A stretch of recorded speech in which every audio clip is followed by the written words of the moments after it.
आप आंसर दीजिए। Prime minister नहीं विजिट किए हैं, नहीं कुछ बोले हैं मणिपुर पे, बहुत कम है, तो इसको लेके काफी मुद्दा चल रहा है। तो मेन हमें जो पढ़ना है that is the winter session of the parliament. Already we have read that की कॉन्स्टिट्यूशन प्रोवाइड करता है कि you have to bring at least 2 session in a year, और इंडिया में अभी जो फॉलो कर रहे हैं दैट इज द 3 सेशन हम फॉलो कर रहे हैं। और भी सेशन हो सकते हैं, number of session can be increase but it should not reduce below 2 session minimum है। यहाँ पे एक चीज मेंशन है कि 0 आवर्स में ये क्वेश्चन रेज किया गया, दैट इज द बांग्लादेश में जो सिचुएशन है, इसको लेके भी काफी हो हल्ला हो रहा है।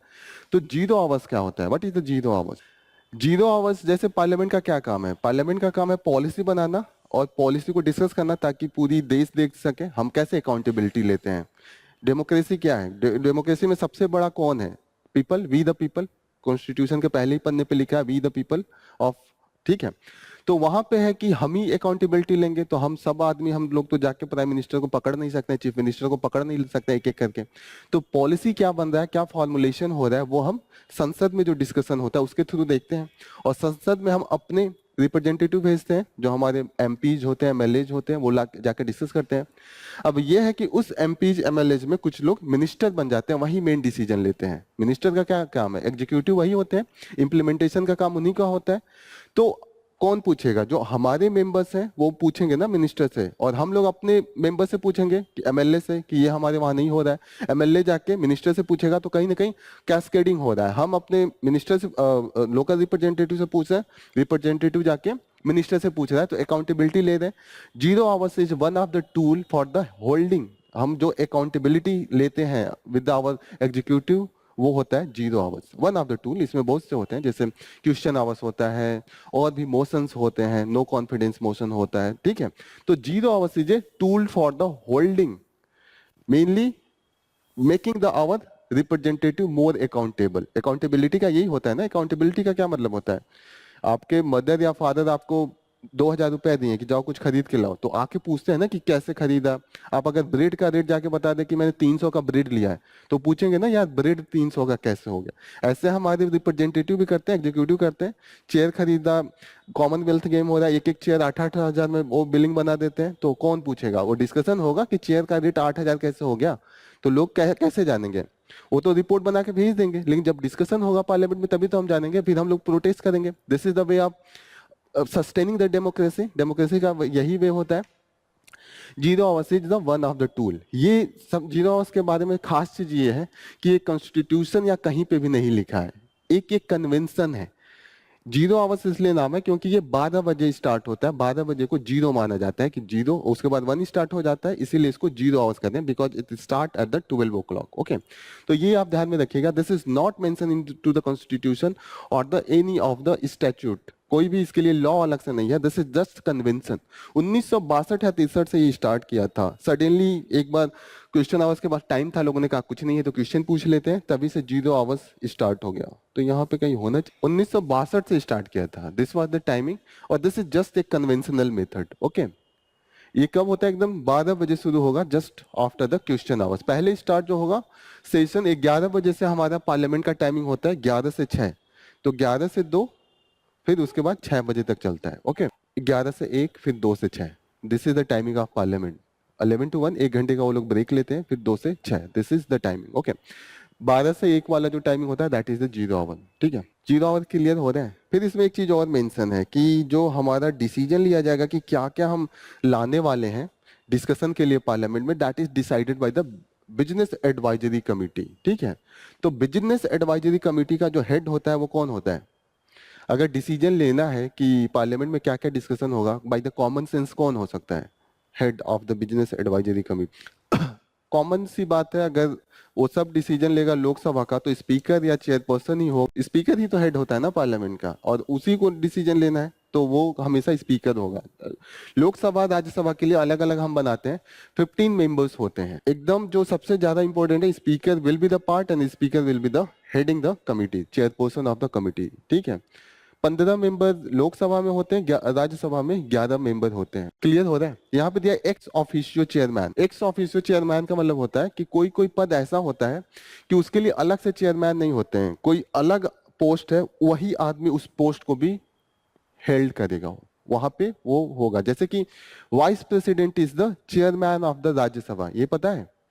जो हमारा वाइस प्रेसिडेंट है, वो वाइस प्रेसिडेंट जो बनेगा वही चेयरमैन हो जाएगा। चेयरमैन का अलग से कोई इलेक्शन नहीं होता है, अगर जो वाइस प्रेसिडेंट बन गया वही हो गया। तो एक्स ऑफिशियो का मतलब होता है कि जो प्रेसिडेंट बनते ही आप उसके भी चेयरमैन हो गए, उसका अलग से इलेक्शन नहीं होता है।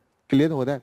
कई कमिटी होते हैं, उसके मेंबर जो होते हैं, एक्स ऑफिशियो मेंबर जो होते हैं, कोई पहले से ही मिनिस्टर होते हैं या पहले से ही जो हमारे नेशनल कमीशन, जैसे नेशनल कमीशन फॉर एससीज है, एसटीज है, उनके जो हेड होते हैं वो कई नेशनल कमीशन होते हैं। For example national human right commission का जो हेड होगा और जो मेंबर होंगे, ऑलरेडी जो और भी माइनॉरिटी कमीशन के जो चेयरपर्सन होते हैं वो भी इसके पार्ट होते हैं। क्लियर हो रहा है ये चीजें? एक्स ऑफिशियो मेंबर का मतलब समझ में आ रहा है कि अलग से इलेक्शन नहीं होगा, कोई और ऑलरेडी ऑफिसर है वो इस पोस्ट पे आएगा, that is the ex officio member.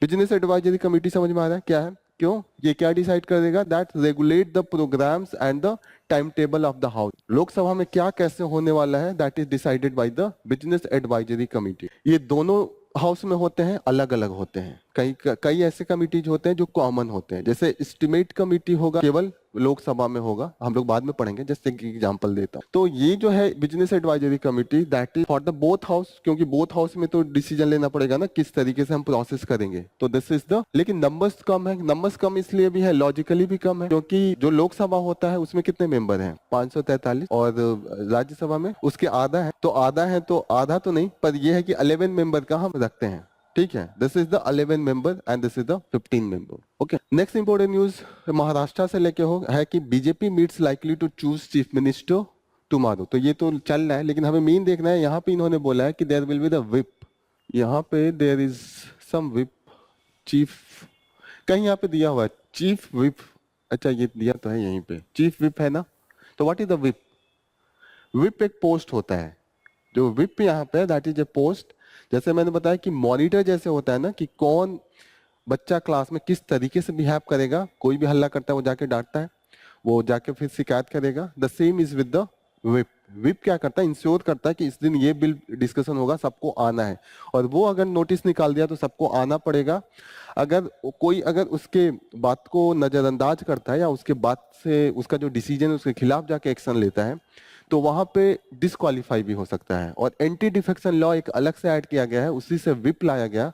Anti defection law ये कहता है कि अगर कोई भी मेंबर है that is not going as per the party line, जो पार्टी का स्टैंड है, मानिए कोई एग्रीमेंट साइन करना है रसा के साथ, और कोई ऐसी पार्टी है जो रसा को सपोर्ट नहीं करती है, उसको मानती है कि रसा हमारा दोस्त नहीं हो सकता है, आर यू गेटिंग ना? तो पार्टी का स्टैंड हो गया कि हमें जो बिल है, जो एग्रीमेंट हो रहा है, उसके खिलाफ वोट करना है। अगर उसका मेंबर, विप क्या करेगा? विप नोटिस करेगा कि you have to vote against this particular bill ही बाद में एक्ट बनता है। अगर वो मेंबर नहीं मानता है तो वो डिस्क्वालिफिकेशन के लिए, मतलब एलिजिबल है, वो डिस्क्वालीफाई हो सकता है। डिस्क्वालिफिकेशन जो होगा that is by the anti defection law. Anti defection law जैसे अभी हम लोग देखते हैं ना दल बदल कानून, तो दैट इज मेन थिंग। समझ में आ रहा है? विप का पोस्ट क्लियर। जगदीश टाइलर का केस है, बहुत लंबा चल रहा है। जस्ट एक एग्जांपल आप दे सकते हैं, कभी भी जुडिशियल क्रिटिसिज्म लिखना है तो justice delayed is the justice denied, तो वो इसका एक एग्जांपल है। इन पे आरोप लगा था कि ये कहीं पुल बंगस में 3 सिक्स को मारे थे, इनमें इनका मेन रोल था। जीडीपी को लेके है कि जीडीपी कंटिन्यूअसली डिक्रीज की है, जो हम 6.77 तक हम जाने वाले थे, इस बार गिर के 5.4 आया है। ठीक है, तो जीडीपी जो होता है that is the final value of the production, जो हम फाइनल वैल्यू करते हैं ना, जैसे ये लैपटॉप बना होगा तो इसमें इंटरमीडिएरी भी लगे होंगे, जैसे कि ट्रांजिस्टर हो सकते हैं, बैटरीज हो सकता है, की हो सकता है, डिफरेंट थिंग, बाद में ये प्रोडक्ट हुआ होगा। तो जो फाइनल प्रोडक्शन होता है, हम हर चीज को अलग अलग नहीं जोड़ते हैं, हम एक बार जोड़ेंगे। एक लैपटॉप का जो वैल्यू हो गया उसमें इसमें जो बैटरीज लगे हैं, जो ट्रांजिस्टर लगे हैं, सबके वैल्यू जाएंगे। तो आउटपुट जो होता है, जो मॉनेटरी टर्म में होता है, दैट इज द जीडीपी। और जीडीपी बहुत सी चीजों को डिफाइन करता है। जीडीपी ये डिफाइन करता है कि जो कोई कंट्री है उसका इकोनॉमिक हेल्थ कैसा है, यही डिफाइन करेगा ना कि आपका प्रोडक्शन ज्यादा है। तो प्रोडक्शन ज्यादा है इसका मतलब इंप्लॉयमेंट ज्यादा होगा। प्रोडक्शन करने के लिए लोग को जॉब करने के लिए लगाना पड़ेगा ना। अगर प्रोडक्शन ज्यादा है तो ये भी है कि बिक्री ज्यादा हो रही है, प्रोडक्शन ज्यादा हो रही है, तो इंप्लॉयमेंट ज्यादा है, और इंप्लॉयमेंट ज्यादा है तो मतलब ज्यादा लोगों को सैलरी मिल रहा है, तो वेल्थ भी क्रिएट हो रहा है, इनकम भी क्रिएट हो रहा है। तो ये सब चीजें रिप्रेजेंट करती है कि this is the what is going on with the a country's economic health. Okay, तो यहाँ पे जो मेन डिसीजन मेकिंग होता है GDP and this inflation is also associated with each other, और बाद में जो आरबीआई का डिसीजन होता है with respect to interest rate, वो भी कहीं ना कहीं जीडीपी एंड जो इन्फ्लेशन है उस पर एक दूसरे से इंटरलिंक होता है. कैसे? GDP, inflation and interest rate, they are associated with each other. GDP क्या कर रहा है? प्रोडक्शन कर रहा है. प्रोडक्शन मीन्स ज्यादा से ज्यादा चीजें बन रही हैं, और ज्यादा से ज्यादा चीजें बन रही हैं इसका मतलब ज्यादा से ज्यादा एम्प्लॉयमेंट है. अब एम्प्लॉयमेंट ज्यादा है इसका मतलब ज्यादा लोगों को जॉब मिला है, सैलरी ज्यादा मिलेगी. जब ज्यादा सैलरी मिलेगी तो लोगों के पास पैसे ज्यादा है, पैसे ज्यादा है तो उनका परचेजिंग पावर ज्यादा है. समझ में आ रहा है ये चीजें? जब मेरे पास सैलरी ज्यादा लोगों को मिल रहा है मतलब लोगों की परचेजिंग पावर ज्यादा है. परचेजिंग पावर का मतलब आप दुकान पे जा रहे हैं और आपने एक बिस्किट का रेट बोला, पूछा, उसने बताया कि छोटा सा बिस्किट है उसका बताया 80 रुपए, और आपका जो परचेजिंग पावर है, जो आपकी हैसियत है खरीदने का, वो है कि 30-40 रुपए तक का बिस्किट रहेगा, मैं खरीद लूंगा. लेकिन जब आपकी सैलरी बढ़ने लगेगी तो आप 80 के भी परचेजिंग पावर हो जाएगा, you can buy easily. Purchasing power increase हो रहा है. जब सैलरी ज्यादा है तो आप वो 80 को बढ़ा के 83 में भी बेचेगा तो आप सोचेंगे ठीक है दे देते हैं, पैसे तो है हाथ में. आर यू गेटिंग ना? तो जब परचेजिंग पावर ज्यादा होती है तो लोगों की पेइंग कैपेसिटी ज्यादा हो गई. पेइंग कैपेसिटी ज्यादा हो गई तो इन्फ्लेशन भी बढ़ जाता है, क्योंकि जो दुकानदार होते हैं वो रेट बढ़ा के भी दे तो कोई विरोध नहीं करेगा, खरीद लेंगे. ऑलरेडी वहां पे 10 दुकान खरीदार खड़े हैं और बिस्किट है 8, तो भी लोग ज्यादा पैसा देके पे करेंगे. क्लियर हो रहा है? तो अगर आपकी ज्यादा पे कर रहे हैं सेम प्रोडक्ट को तो इन्फ्लेशन बढ़ा. जो प्रोडक्ट पहले 80 रुपए में बिकता था वो 85 रुपए में अब बिकना स्टार्ट हो जाएगा. एक बार जो चीजें बढ़ जाती है घटना बहुत मुश्किल होता है, except the fruits and the vegetables, क्योंकि वो पेरिसेबल होते हैं, वो सड़ सकते हैं, इसीलिए उनका काफी फ्लक्चुएशन होता है. जब प्रोडक्शन बहुत ज्यादा होगा तो प्याज का रेट बहुत कम हो जाएगा, जब सीजन नहीं रहेगा तो वो 200 तक प्याज बिकती है.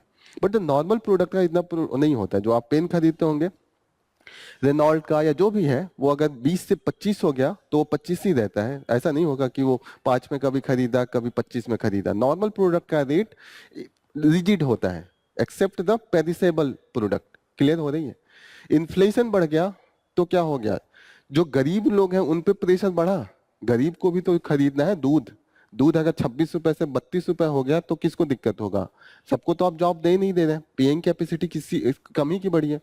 तो ऐसे में क्या होता है कि गवर्नमेंट पे प्रेशर बन जाता है. अब गवर्नमेंट पे प्रेशर बढ़ेगा तो वो क्या चाहेगा कि इन्फ्लेशन कम हो. आप लोग कनेक्ट कर पा रहे हैं कैसे? जीडीपी के बाद वेल्थ क्रिएट हो रहा है, वेल्थ के बाद इन्फ्लेशन क्रिएट हो रहा है. अब प्रेशर किस पे आ रहा है? गवर्नमेंट पे. गवर्नमेंट पे ये प्रेशर आ रहा है कि जो गरीब है उनको भी इन्फ्लेशन से लेना है, क्योंकि इस बार का जो इन्फ्लेशन है लास्ट 10-12 महीने का सबसे ज्यादा है. आई थिंक 2000 इस समय जो इन्फ्लेशन है दैट इज द 15 मंथ का जो है 6.2 पे जा रहा है. 15 महीने में हाईएस्ट भी इस समय पहुंचा हुआ है. तो अब दिक्कत यह है कि जब इन्फ्लेशन बढ़ता है तो गवर्नमेंट पे प्रेशर बनता है, वोट भी लेना है ना, गरीबों का वोट ज्यादा है.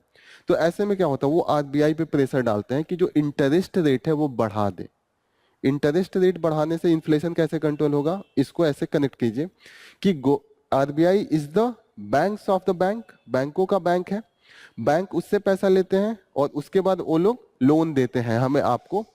होम लोन होती है, व्हीकल लोन होती है, और भी 50 तरीके का लोन होता है. आपको बिजनेस करना है तो लोन ले लीजिए. तो ऐसे में क्या होता है, जब इंटरेस्ट रेट आरबीआई अधिक करती है तो इंटरेस्ट रेट बैंक का हाई हो जाता है. और जब मुझे इंटरेस्ट रेट ज्यादा देना पड़ेगा, अगर मैं 10 लाख लूं और 10 लाख में मुझे 8% या 10% इंटरेस्ट रेट देना है, मैं नहीं लूंगा.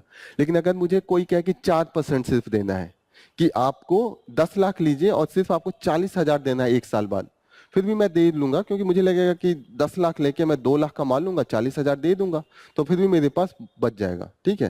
लेकिन अब मुझे ये लगने लगे कि मैं 10 लाख लूं और कमाई सिर्फ हो 1 लाख और लोन जो पे करना है वो 1,10,000 करना है, अगर 11% है तो मैं लूंगा नहीं लूंगा ना, क्योंकि जितना मुझे बेनिफिट नहीं हो रहा है उससे ज्यादा पे करना है. तो ऐसे में क्या होता है, जब बैंक का लोन इंक्रीज होता है तो हम लोग लोन लेना बंद कर देते हैं, पेइंग कैपेसिटी हमारी घट जाती है. आर यू गेटिंग ना? अगर प्रोडक्शन से जीडीपी इंक्रीज से जो पेइंग कैपेसिटी बढ़ी है उसको हम कैसे घटा सकते हैं? By the bank interest rate, क्योंकि कुछ लोग वहां से भी तो पेइंग कैपेसिटी बढ़ाते हैं। जैसे बिजनेसमैन है, उसको बिजनेस स्टार्ट करना है या किसी को भी कोई नया चीज इनिशिएट करना है, तो वो पैसे लेगा। जब उसके हाथ में पैसे लेता है तो वो जो बिल्डिंग, जो उनको फ्लैट खरीदना था, वो पहले बार्गेनिंग करते हैं, बहुत सोचते समझते हैं, लेकिन उनके हाथ में अगर पैसा हो गया तो उनको लगेगा कि 20 का 22 में दे दूंगा, there will be no issue. Bargaining power थोड़ी सी लो कर लेते हैं अपना। तो बैंक का क्या होगा, आरबीआई पे प्रेशर होगा, RBI will reduce it's interest rate and by increase it interest rate, और उसके थ्रू इन्फ्लेशन पे हम थोड़ा कर्व लगा देते हैं। अब देखिएगा, फिर इन्होंने जब इंटरेस्ट रेट बढ़ा दिया तो जीडीपी पे फिर इंपैक्ट करेगा, साइक्लिकल प्रोसेस है। अब जीडीपी पे ऐसे इंपैक्ट करेगा कि जो लोग बिजनेस कर रहे थे, जो लोग जीडीपी बढ़ा रहे थे, वो कौन बढ़ाता है, कंपनीज बढ़ाती है। और कंपनीज पैसे के लिए कहाँ जाएगी, हमेशा बैंक के पास जाएगी। अब जब इंटरेस्ट रेट ज्यादा हो गया तो कंपनीज का भी तो पेइंग कैपेसिटी कम हो गया, इंप्लॉयमेंट कम कर देगी ना। जो वो रिक्रूट कर रही थी 50 को 100 को, उसके पास जब पैसे नहीं है तो रिक्रूटमेंट कम हो जाएगा, वेल्थ क्रिएशन कम हो गया, तो जीडीपी भी स्लो डाउन होता है। सिंपल सी बात है एकदम, हम लोग करते हैं। मार्केट में क्या है, कंपनी है, बैंक है, गवर्नमेंट है, यही सब चीजें। हम पैसा कहाँ से लाते हैं, जाके बैंक से लेके आते हैं। ठीक है, कोई भी बिजनेसमैन है, पैसा लाया फिर बिजनेस स्टार्ट करता है। बिजनेस जब स्टार्ट करेगा प्रोडक्शन बढ़ेगा, बिजनेस जब प्रोडक्शन बढ़ेगा तो इंप्लॉयमेंट ज्यादा देगा, इंप्लॉयमेंट देगा तो उनको सैलरी देगा, जब सैलरी देगा तो पेइंग कैपेसिटी बढ़ गई, पेइंग कैपेसिटी बढ़ गई तो हम जो मार्केट में सामान है, जैसे ऐसे मुझे नहीं, ऐसे मैं मटन चिकन या स्वीट्स जो भी हमारा फेवरेट है, वो मैं सप्ताह में एक दिन खाता था। अब मुझे कहीं से पैसे मिल गए, मेरी सैलरी बढ़ गई या कहीं से मुझे लोन मिल गया, तो मैं 2 दिन खाऊंगा, अभी तो पैसे है ना मेरे हाथ में। तो जब चीजें ज्यादा यूज होंगी तो ज्यादा प्रोडक्शन होगा, प्रोडक्शन होगा तो एम्प्लॉयमेंट ज्यादा होगा, एम्प्लॉयमेंट ज्यादा होगा तो सैलरी ज्यादा आएगी, एक बढ़ा दिया। लेकिन ये दिक्कत है कि जब पैसे ज्यादा हो गए तो फिर आपका पेइंग कैपेसिटी भी इंक्रीज हो रहा है, पेइंग कैपेसिटी ज्यादा इंक्रीज हो रहा है तो आप जाके इन्फ्लेशन ला दें जिनकी है। लेकिन जो लोग गरीब है, इन्फ्लेशन में उनको दिक्कत होने लगता है, क्योंकि उनको, उनकी तो नहीं बढ़ रही है, कुछ ही सेक्शन बढ़ रही है ना, तो वो लोग प्रेशर बनाने लगते हैं गवर्नमेंट पे कि महंगाई बढ़ रही है। आप देखिएगा मैक्सिमम इलेक्शन किसके नाम पे लड़ा जाता है, कि कांग्रेस के टाइम में चावल इतने रेट में मिलता था, कांग्रेस के टाइम में सिलेंडर इतने रेट में मिलता था, बीजेपी के टाइम पे इतना हो गया, यही होता है ना। फिर बीजेपी का जब गवर्नमेंट हटेगा, कांग्रेस की आएगी, तो फिर यही, इन्फ्लेशन तो रुकने वाला नहीं है, क्योंकि हमेशा ये बढ़ता ही रहता है, पेइंग कैपेसिटी हमेशा बढ़ती ही रहती है, that never go in the negative manner. ठीक है, जब इन्फ्लेशन बढ़ेगा तब गवर्नमेंट पे प्रेशर आएगा कि आप इसको घटाइए, तो उसका घटाने का एक ही हाथ में है कि ये आरबीआई से बोले कि इंटरेस्ट जो रेट है वो इंक्रीज कर दीजिए। इंटरेस्ट रेट जब इंक्रीज होगा तो जो बिजनेसमैन है वो पहले अगर 10 लाख बोरो करता था तो जो उसको 1 लाख देना पड़ता था, अब उसको 1.5 लाख देना पड़ेगा, 15% हो गया। अगर वो 50,000 देता था 5% के रेट से, तो अगर 10% हो गया तो उसको 1 लाख देना पड़ेगा। यही हुआ ना, 10 लाख का 5% कितना हुआ, 50,000, 10% 1 लाख, यही हुआ। तो बढ़ रहा है तो क्या होगा, जो बिजनेसमैन है वो 10 बार सोचेगा कि अब तो पेइंग कैपेसिटी मेरी कैसे मैं मेंटेन करूंगा, इंटरेस्ट रेट दूंगा तो मेरा बेनिफिट इतना नहीं हो रहा है। अब इन्फ्लेशन कम करने के चक्कर में इंटरेस्ट रेट बढ़ा दिया तो प्रोडक्शन कम हो गया, सैलरी कम होने लगी, तो कहीं ना कहीं इसीलिए कहा जाता है कि गवर्नमेंट को दोनों बैलेंस करना पड़ता है, महंगाई भी ना बढ़े और जो जीडीपी का जो ग्रोथ है वो भी ना घटे। गवर्नमेंट दोनों को बैलेंस करके चलती है, तभी एक अच्छा हम प्रॉपर रूप से मैनेजमेंट कर पाते हैं, तभी इकोनॉमिक स्टेबिलिटी आती है। क्लियर हो रहा है ये कॉन्सेप्ट, एक कनेक्शन समझ में आ रहा है ना कैसे कनेक्टेड है। यूपीएससी कई बार इसी कॉन्सेप्ट में पूछती है, घुमा घुमा के क्वेश्चन है, बहुत यूपीएससी का फेवरेट टॉपिक है, क्योंकि थोड़ा समझने वाला है। अगर समझ लिया तो you can do easily question, नहीं समझ में आएगा तब दिक्कत होगा। ये सब एक दूसरे से कनेक्टेड है, एक घट रहा है तो एक पे इम्पैक्ट आ रहा है, फिर दूसरा इम्पैक्ट आ रहा है, ऊपर ऑल साइकिल वहीं आ जा रही है, तो वहां पे बैलेंस की जरूरत है। तो हमारी फाइनल डिसीजन मेकिंग होती है वो मॉनेटरी पॉलिसी कमिटी होती है कि कितना इन्फ्लेशन रेट लेना होता है, और जो मॉनेटरी पॉलिसी कमिटी होती है वो 6 मेंबर से बना होता है, this is the statutory body. कौन डिसीजन लेता है, that is the monetary policy committee of the reserve bank. और इसमें क्या होते हैं, 3 मेंबर आरबीआई से होते हैं, जिसमें गवर्नर भी शामिल होते हैं, and governor is the ex officio chairman. समझ में आ गया, एक्स ऑफिशियो चेयरमैन, चेयरमैन का अलग से इलेक्शन नहीं होगा, जो इंडिया का आरबीआई का गवर्नर होगा वही मॉनेटरी पॉलिसी कमिटी का भी चेयरमैन सेम पर्सन होगा। ठीक है, और 3 लोग जो आते हैं जो वो गवर्नमेंट से आते हैं। गवर्नमेंट क्या कोशिश करती है, इन्फ्लेशन को कम करे, और आरबीआई चाहती है कि जीडीपी को थोड़ा सा मेंटेन रखा जाए, वोट बैंक के चक्कर में हम और चीजों को खराब न करें। वैसे गवर्नमेंट को जीडीपी भी घटेगी तो दिक्कत ही है, क्योंकि एम्प्लॉयमेंट नहीं बढ़ेगा, अगर वो इन्फ्लेशन के चक्कर में ज्यादा इंटरेस्ट रेट बढ़ा दिए तो जीडीपी नहीं होगा ना, क्योंकि लोगों के पास पैसे ही नहीं होंगे, and that will be the causing the overall negative impact. ठीक है, जीडीपी आप बहुत डिटेल में पढ़ेंगे जब आपका इकोनॉमिक्स का क्लास लगेगा, तो वहां पे प्रोडक्शन अप्रोच होता है, इनकम अप्रोच होता है, एक्सपेंडिचर अप्रोच, 3 तरीके से जीडीपी निकाला जाता है। एक तो हम सबका पूरे देश का एक्सपेंडिचर निकालते हैं, फिर पूरे देश का इनकम निकाल के भी जीडीपी निकाल सकते हैं, और ओवरऑल प्रोडक्शन तो बहुत बेसिक्स मेथड है कि ओवरऑल प्रोडक्शन देख लें कि कितने कंपनी पे उनके गेट पे आउटपुट प्रोडक्शन कितना आ रहा है, उसको करते हैं, उसको आराम से वो तोड़ तोड़ के समझाएंगे जब आपका इकोनॉमिक्स का क्लास लगेगा। GST council is mainly with respect to the GST जो टैक्सेशन है उसके लिए है, और जीएसटी जो काउंसिल का चेयरपर्सन होता है that is the union finance minister. Okay, और इसमें जो होते हैं finance minister of the states and union territories भी पार्टिसिपेट करते हैं। क्लियर हो रहा है ये? जीएसटी काउंसिल क्या है? जीएसटी काउंसिल डिसीजन लेता है कि जीएसटी जो टैक्स है उसमें क्या क्या हम इंक्लूड करेंगे, कितना परसेंटेज टैक्स लगेगा, कई स्लैब है ना, 0%, 5%, 12%, 18%, 28%, 5 स्लैब में है। वो डिसीजन जो लेता है दैट इज द काउंसिल, और GST council is a constitutional body. Article 279 ए के थ्रू इसको हमने अभी हाल ही में बनाया है। क्लियर हो रहा है? जीएसटी काउंसिल कौन मेंबर होता है, क्या डिसीजन होता है, कॉन्स्टिट्यूशनल प्रोविजन है 279 ए। यहाँ पे कंफ्यूजन हो सकता है कि प्राइम मिनिस्टर होगा इसका हेड कि यूनियन फाइनेंस मिनिस्टर, तो ये याद रखिएगा। वैसे आप न्यूज देखेंगे तो हमेशा सा आता रहता है, निर्मला सीतारमन हर 2 महीने पे आके बोलती रहती है कि हमने ये डिसीजन लिया, तो ये इतना टफ नहीं होगा। Today is the citizen international disability day है, तो आज पहला आर्टिकल, 2 आर्टिकल इसी पे है। यहाँ पे पहला आर्टिकल ये बात करता है कि ओवरऑल जो हमारा कंडीशन है इंडिया में, एक तो इन्होंने डिस्कशन स्टार्ट किया है कि व्हाट इज द पॉपुलेशन, तो 2.21 पॉपुलेशन है। फिर भी इन्होंने कहा है कि ये पॉपुलेशन जो हम ऑफिशियली है गवर्नमेंट की तरफ से, ये बहुत कम है, सही से सर्वे नहीं किया गया है। सर्वे किया जाए तो 13% डिसेबिलिटी है, मतलब बहुत इग्नोरेंस है। कुछ लोगों को डिसेबिलिटी होता है तो एक्सेप्ट भी नहीं करते हैं, क्योंकि उनको लगता है लोग चिढ़ाएंगे, उनका लोग ये करेंगे। होता है ना, शादी होनी रुक जाती है कई लोगों का, तो कहेंगे चोट लग गया था, गिर गया था, ठीक है, पैर से या जो भी है। तो डिसेबिलिटी का जो एग्जैक्ट डेटा है वो कह रहे हैं सही नहीं है। ओके, यहाँ पे इन्होंने कहा कि जो इंडिया ने स्टार्ट किया अपना डिसेबिलिटी एक्ट, पहला एक्ट जो हम लेके आए थे 2016 में लेके आए थे, right of person with disability act, और इसके लिए इंटरनेशनल लेवल पे यूनाइटेड नेशन के अंडर में कन्वेंशन हुआ था, दैट वाज इनटू द 2007। तो 2007 में हुआ, उसी के कारण हमको भी लेके आना पड़ा, क्योंकि ग्लोबल लेवल पे हमने जब कन्वेंशन डिक्लेयर कर दिया तो हर नेशन पे वो मैंडेट होता है कि आप अपने भी डिसेबिलिटी के लिए कुछ एक्ट लेके आइए। क्लियर हो रहा है? तो इंडिया का जो आया था that is the person right of person with disability act 2017।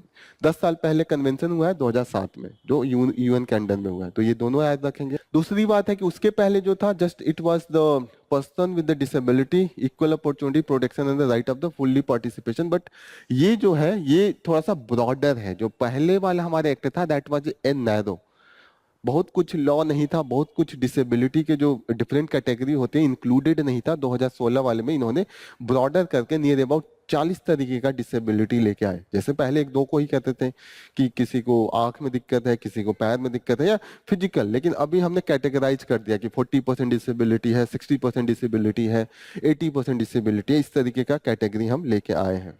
अब यहाँ पे इन्होंने कहा कि ये जो एक्ट है वो बोलता है कि स्टेट लेवल पे भी कमिश्नर्स रहेंगे, कमिश्नर ऑफ द डिसेबिलिटी। अब ये देखेंगे कि जो गवर्नमेंट का लॉ है वो सही से बन रहा है कि नहीं। अगर बन गया ठीक है, लॉ हो गया, लॉ बनाने से तो चीजें सही हो नहीं जाती, इम्प्लीमेंटेशन कितना हो रहा है उसकी रिपोर्टिंग करते हैं, कितना ग्रीवेंस आ रहा है उसको रिड्रेसल जो है, वो सब चीजें होंगी तभी तो चीजें सही होंगी। आप पेपर पे बना के लॉ नहीं चीजों को सही कर सकते हैं। तो इन्होंने कहा कि इंडिया की स्थिति बड़ी इस समय बेकार है, और इस जो कमिश्नर है जो इस एक्ट के थ्रू है उसको पावर भी दिया गया अच्छा खासा। By the act they works as the civil court. Civil court में होता है समनिंग का पावर हो सकता है, अगर किसी को कहा कि इस दिन आपको आना है, आपका गवाही होगा तो आना पड़ेगा, वरना वो पेनल्टी लगा सकते हैं। IPC and civil procedure code दोनों इस पे इंप्लीमेंट होता है। सिविल का मतलब सिर्फ सिविलियन एरिया, ये नहीं कि मर्डर हो गया ये सब से होगा तो फिर क्रिमिनल कोर्ट के जैसे होता है, तो वो पावर अलग होता है। सिविल एरिया में पावर थोड़ा सा कम होता है। ओके, तो सिविलियन पावर हम दिए हैं, बट द एटीट्यूड यहाँ पे लिखा है that is very lakhs. Lakhs का मतलब है कि आप देखिएगा कि कई स्टेट ने कमिश्नर बना ही नहीं है, रिपोर्ट नहीं टाइम पे देते हैं। यह है कि कमिश्नर हर साल रिपोर्ट देगा कि कितने लोगों को इम्पैक्ट हुए थे, कितना इन्होंने ग्रीवेंस रिड्रेसल किया, लेकिन सिर्फ 8 ही स्टेट हैं जिन्होंने प्रॉपर तरीके से किया है। कहीं पे यहाँ पे मेंशन है 2021-22 का रिपोर्ट है, only 8 state had appointed the commissioner outside the civil service. ये दिक्कत है कि जो जितने भी ये कर भी रहे कमिश्नर, वो है कि जो डिसेबिलिटी से अफेक्टेड है उसी में से होगा। लेकिन ये क्या बनाते हैं, या उसमें कुछ काम किया हो सकता है, कोई एनजीओ है वो डिसेबिलिटी जो लोग हैं उनके में जाके काम कर रहा है, अगर उसको आप कमिश्नर बनाते हैं तो वो ज्यादा फील कर सकता है ना क्या क्या डिफिकल्टी है, क्योंकि काम किया है। सिविल सर्वेंट को क्या पता है, वो तो अपने ऑफिस में बैठ रहे हैं, मिनिस्टर के पीछे पीछे घूम रहे हैं, उनको तो एग्जैक्ट नहीं पता है ना कि असली में डिसेबिलिटी वाले लोगों का क्या हाल है। या तो वो डिसेबिलिटी वाला ही कोई पर्सन हो, या तो कोई उसके अंदर में एनजीओ के जैसे जाके काम किया हो। तो ये देखा गया कि गवर्नमेंट को बहुत इजी होती है कि अपने जो होते हैं, जो चापलूस होते हैं, सिविल सर्वेंट क्या होता है आप देखिएगा, सिविल सर्विस में बहुत ज्यादा ये है, बायसनेस बहुत ज्यादा है कि आप बटरिंग करते हैं, क्योंकि आपको भी प्रमोट होकर सेक्रेटरी बनना होता है, प्राइम मिनिस्टर का सेक्रेटरी बनना होता है, ये सब चीजें हैं। इसीलिए सिविल सर्विस को इजी होता है कि ये मेरा फेवरेट है, इसको हम बना देते हैं, फिर उनका भी रिटायरमेंट का प्लान भी हो जाता है यहाँ पे। लेकिन they do not work in A effective manner, ये यहाँ पे मेन डिस्कशन हो रहा है। ओके, ओवरऑल डिस्कशन यही चल रहा है। हाँ, एक चीज और इन्होंने डिस्कस किया, एक सुप्रीम कोर्ट का एक जजमेंट भी है, Seema Giriraj Girija Lal versus Union of India case है। यहाँ पे इन्होंने बताया कि delay in appointment of the state commissioners जो है दैट इज नॉट एक्सेप्टेबल। एक है कि डिले भी करते हैं, जैसे पोस्ट खाली हो गया, 8 महीना 10 महीना 2 साल तक उस पोस्ट पे किसी को भरा ही नहीं। जब अगर हेड ही नहीं रहेगा तो काम रुक जाता है ना, कोई भी एक्ट तेजी से आगे नहीं बढ़ता है। तो यहाँ पे गवर्नमेंट ने खुद इस सुप्रीम कोर्ट का इसमें है कि आप अगर आता है तो आप तुरंत उसको फिलअप कीजिए ताकि एक्शंस तेजी से हो सके।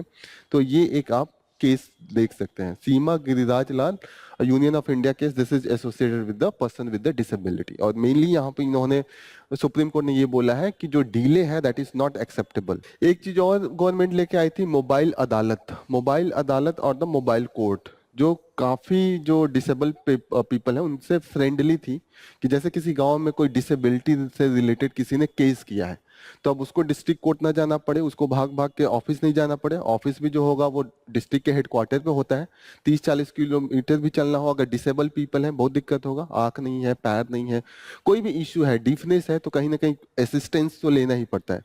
तो यहाँ पे इन्होंने मोबाइल अदालत लाया था कि गाड़ी से वही लोग ऑफिसर आएंगे जो जुडिशियल ऑफिसर, वहां जिसको जिसको है पहले से सम्मन चला जाएगा, प्रॉपर जो ग्राम पंचायत का ऑफिस होता है वहां पे आए जाए या उनके घर ही चले जाए, प्रॉपर तरीके से सुनवाई होगी, ऑन द स्पॉट वो अपना डिसीजन देते थे और वो बाइंडिंग होती थी। बाइंडिंग का मतलब जिसको बोला कि इनको आपको 50,000 देना है, 20,000 देना है, या जो भी कंपनसेशन देना है वो देना होता था। तो इससे ये होता था कि it's make the thing easy. Karnataka में ये बहुत अच्छे से इफेक्टिवली इंप्लीमेंट हो रहा है, लेकिन और स्टेट्स में इतना वो इम्प्लीमेंटेशन नहीं है, तो they can learn from the Karnataka. Karnataka में they are implementing it in a very effective manner. Clear हो रहा है?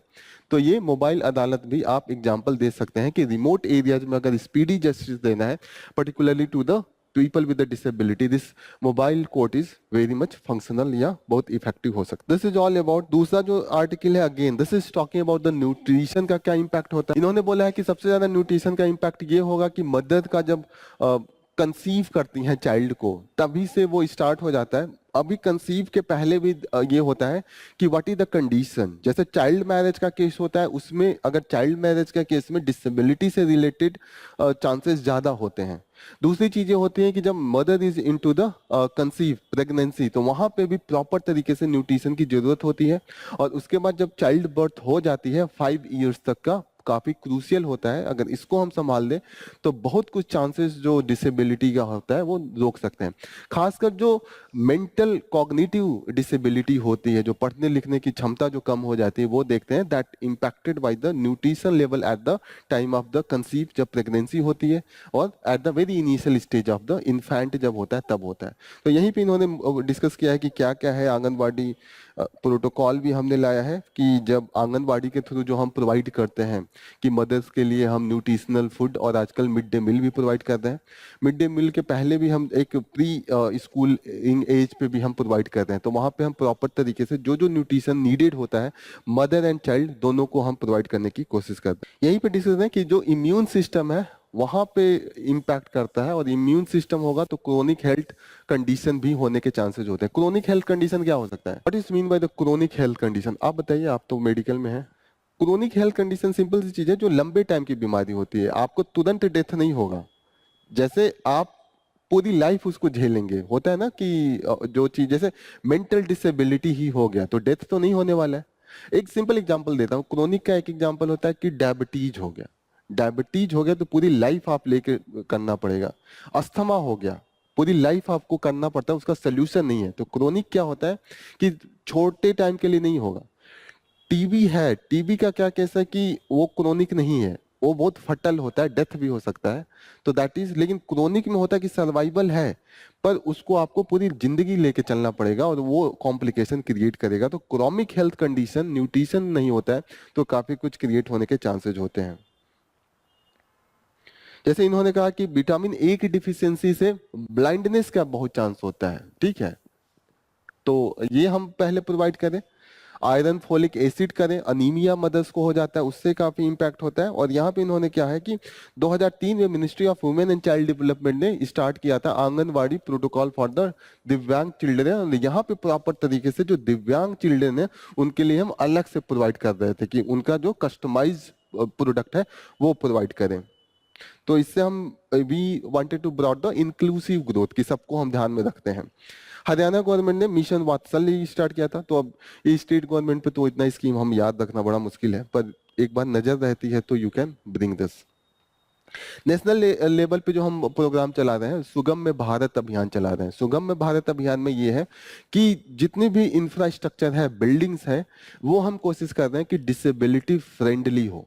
सुगम में भारत अभियान, ठीक है, याद है?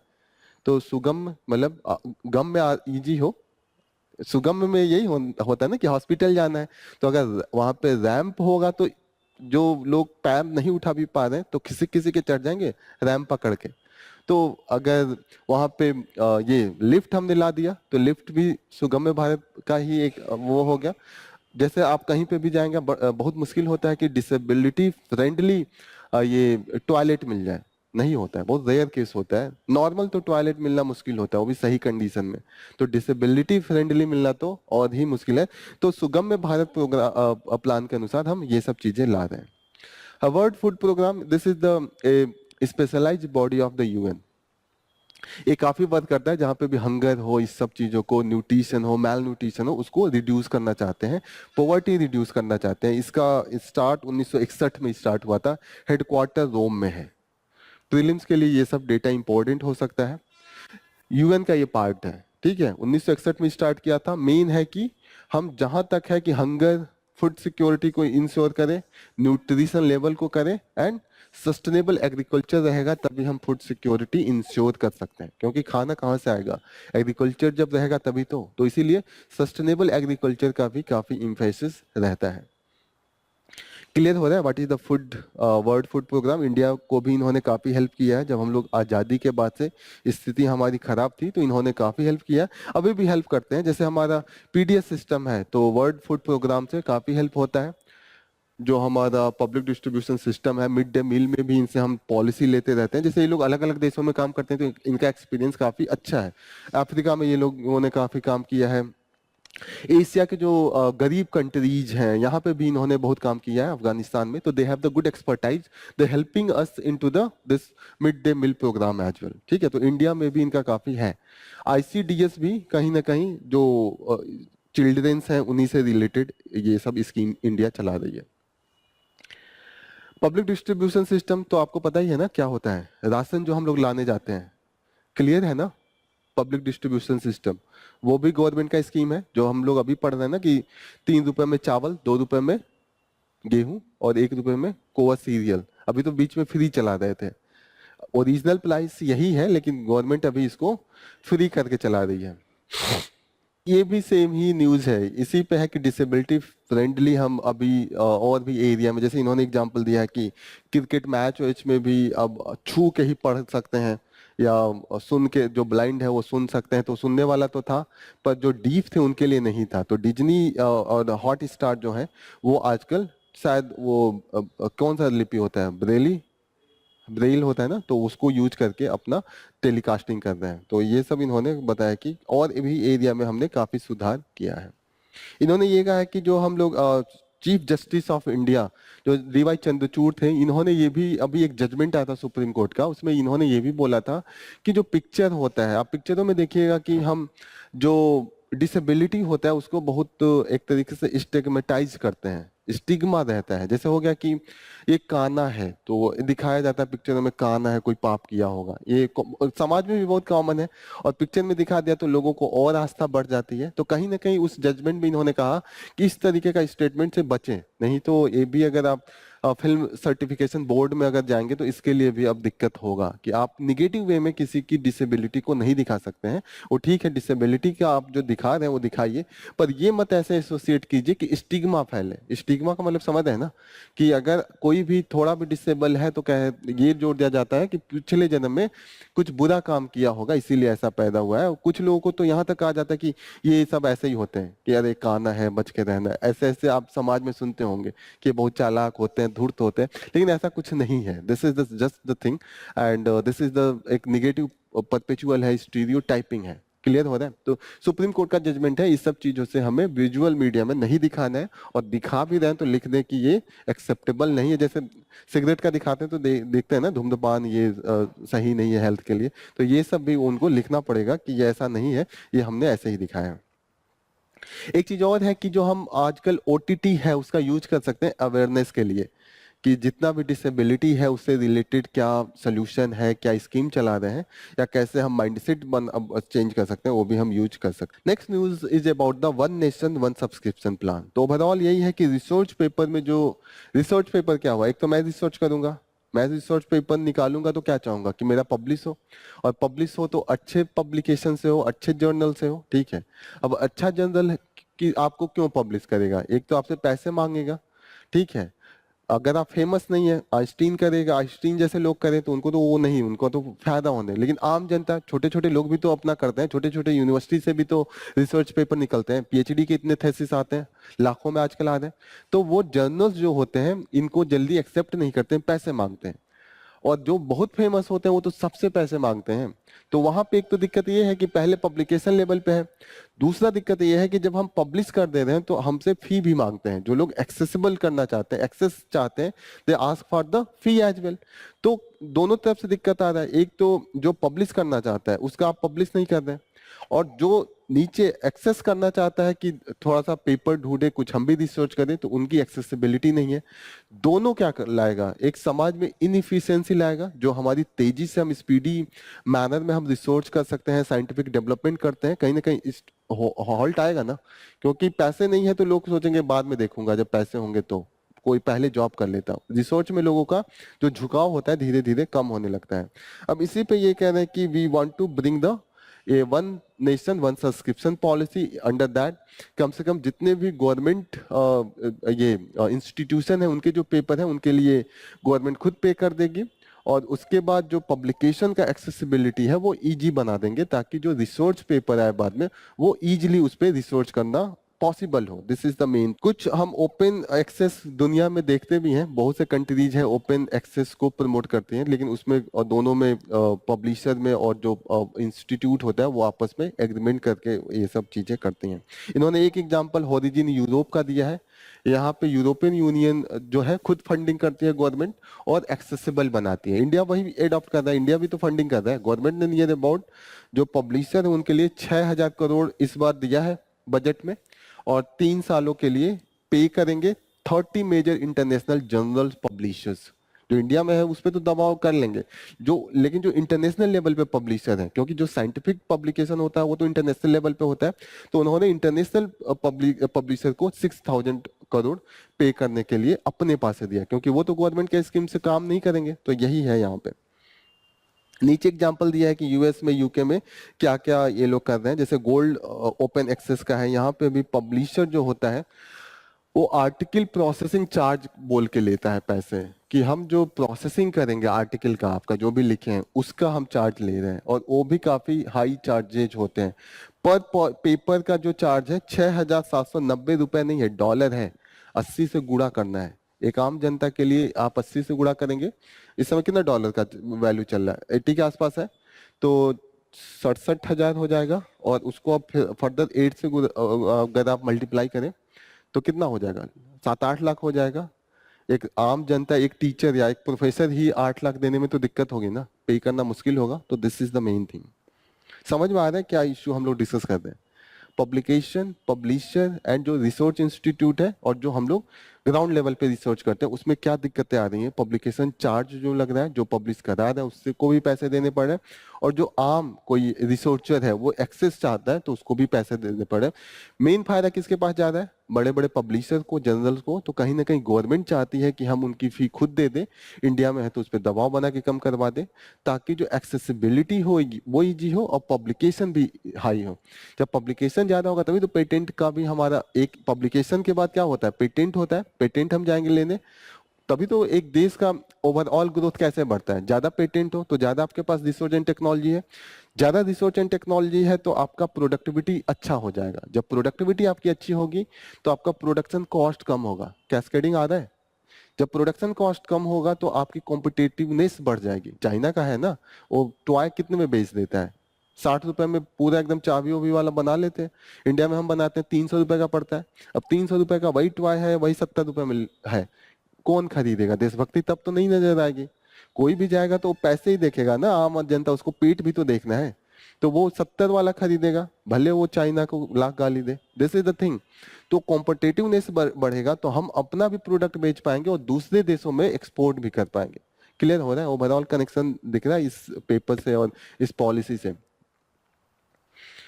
इसका यूज आप लोग कई जगहों पे कर सकते हैं, जैसे आप साइंस एंड टेक में तो यूज ही कर सकते हैं। इकोनॉमिक कॉम्पिटेटिवनेस का भी अगर क्वेश्चन है तो ये गवर्नमेंट का जो स्कीम है, इससे ओवरऑल कॉम्पिटेटिवनेस भी बढ़ रहा है। तो यूपीएससी का जो आंसर लिखना होता है, यू हैव टू इधर से उधर इंटरडिसिप्लिनरी नेचर में लिखना पड़ता है। एक चीज को आप दूसरे से लिंक करके जस्टिफाइड अनलॉजिकल वे में दिखाते हैं। लास्ट न्यूज जो हम लोग पढ़ेंगे, that is the Proudhon's theory of mutualism. यहाँ पे डिस्कशन ये हो रहा है कि there is the two major theory across the world. दुनिया दो आइडियोलॉजी पे डिवाइड है, एक है कैपिटलिस्ट, एक है कम्युनिस्ट। एक रस्सा वाले जो अपने आप को कम्युनिस्ट एंड सोशलिस्ट का झंडा उठा है, चाइना भी उसी कैटेगरी में आता है। और दूसरा कैपिटलिस्ट, कैपिटलिस्ट जो यूएस है, यूरोपियन यूनियंस के कंट्रीज है, तो वो कैपिटलिस्ट है। तो what is the difference between this two? दो तरीके से प्रोडक्शन हो सकता है। एक हो सकता है कि मैं एक प्राइवेट ओनर हूं, मैं ये कंपनी ओन कर लूं, मैं मालिक हूँ, owner, one person become owner. मैं ओन करूँ, यहाँ का मशीन मैं खरीदूं, मैं जमीन मैं खरीदूं, फिर मैं जाके लेबर को हायर करूं और उनसे कहूं कि आप यहाँ पे जाके प्रोड्यूस कीजिए, आपको मैं वेज दूंगा, सैलरी दूंगा, जो भी डेली बेसिस पे या मंथली बेसिस पे वो दूंगा। तो क्या होगा, यहाँ पे ओनर क्या करेगा कि उनको सैलरी देगा, चीजें प्रोड्यूस होंगी, प्रोड्यूस करने के बाद वो जाके मार्केट में बेचेगा, और मार्केट में जाके जो भी प्रॉफिट आएगा वो सब ओनर का हो जाएगा। प्रॉफिट सब किसके पास जाएगा? ओनर के पास जाएगा। ओनर क्या कर रहा है? जमीन खरीदा, मशीन लाया, लेबर लाया, लेबर से प्रोड्यूस कराया, प्रोडक्शन के बाद चीजें जो होंगी बिकेंगी, बिकने के बाद जो बेनिफिट आएगा वो ओनर के पास जाएगा, क्योंकि लेबर चार्ज सब तो पे उसने किया है, तो फायदा उसी के पास जाएगा। हो सकता है उसने पैसे जो लाए हो वो बैंक से लोन लिया हो, या उसकी पुश्तैनी हो, जो भी हो सकता है, कोई भी हो सकता है, लेकिन प्रोसेस तो यही है ना। अब प्रोसेस अगर ये है, ओनर यहाँ पे करेगा लेबर को और प्रोड्यूस करेगा, फिर बेचेगा, तो जो चीजें बनाएगा उसका प्रोडक्शन कॉस्ट होगा, मानिए 100 रुपए प्रोडक्शन कॉस्ट है, ठीक है। और उन्होंने जो ये ओनर जिसने लगाया, जैसे उसने जमीन में लगाया होगा, मशीन में लगाया, लेबर में लगाया, तो मानता हूं एवरेज एक कॉस्ट पे उसका जो इनपुट आ रहा है वो 90 रुपीज आ रहा है। 90 रुपए लगाया, 100 रुपए में बेचा, 10 रुपए इसका फायदा आ गया हर एक प्रोडक्ट पे। अब ये ग्रीडी हो गया, इसको ज्यादा फायदा चाहिए। जमीन तो का तो पैसा उतना ही होगा, अब वो पैसा कहाँ से कम करेगा? लेबर को कम करना स्टार्ट करेगा, लेबर का जितना घटाएगा उतना बेनिफिट इसका बढ़ेगा। लेबर को अगर वो एक लेबर को एक प्रोडक्ट पे अगर 30 रुपए दे रहा हो, तो वो चाहेगा कि 15 रुपए में काम करे, ताकि इसका जो बेनिफिट हो ये घट के 75 पे आए, और जो बेनिफिट है 10 से 25 पे पहुंचे। तो यहाँ ये ऐसा नेचर है ना कि ये फायदा चाहेगा तो लेबर को कहीं ना कहीं एक्सप्लॉइट करेगा, तभी इसको फायदा होगा। बहुत दरिया दिल होगा तभी ये छोड़ देगा, लेकिन जो नेचर है ह्यूमन का, दैट इज द ग्रीडी। होता है ना, हम एनिमल है, अभी सोशल एनिमल है, लेकिन कहीं ना कहीं वो एनिमल वाली टेंडेंसी आ ही जाती है। तो वी आर द ग्रीडी और एक्सप्लॉयटेशन ऑफ वर्कर्स स्टार्ट हो जाता है, होगा ना बाय दिस। ये क्या चाहेगा कि वर्कर्स के लिए सेफ्टी का जितना कम मेजर हो, क्योंकि अगर सेफ्टी मेजर लाएगा, हेलमेट खरीद के देगा, पैसे एक्स्ट्रा बर्डन बढ़ेंगे, प्रॉफिट में कमी आएगी। अगर वो एसी चलाएगा, प्रॉफिट में कमी आएगी, तो वो चाहेगा कि एसी न चला के काम करवाओ। वो चाहेगा कि उनको बीमारी हो रहा है तो उसके लिए अलाउंस दूं, मेडिकल अलाउंस, जो भी नहीं देगा ना। तो कहीं ना कहीं जो कैपिटलिस्ट सिस्टम है उसमें एक्सप्लॉयटेशन ऑफ वर्कर्स होने के चांसेस होते हैं, ठीक है, होते हैं। लेकिन ये जो कैपिटलिस्ट सिस्टम था ये कहां से आया था? ये डेवलपमेंट था। इसके पहले जो सिस्टम था दुनिया में, that was the feudal system. Feudal system ये होता था, जमींदार होता था और जमीन के साथ साथ मजदूर खरीद लेता था। फ्यूड फ्यूड होते थे। अब वहां पे होता था कि वो जो मजदूर था उसको सैलरी भी वो नहीं डिसाइड कर पाता था। यहाँ पे तो वर्कर्स है, इस कंपनी से छोड़ के दूसरे कंपनी में जाएगा, वो फ्री है। तो कहीं ना कहीं फ्यूडल सिस्टम से अच्छा, फ्यूडल सिस्टम में तो खरीद लिया वर्कर को, वर्कर चाह के भी नहीं जा सकता है, और वर्कर को मजबूर कर देता था कि इन्हीं से शादी करो। उसका टोटल लिबर्टी जो था वो लॉर्ड के ऊपर था, जो लैंड लॉर्ड था, ठीक है।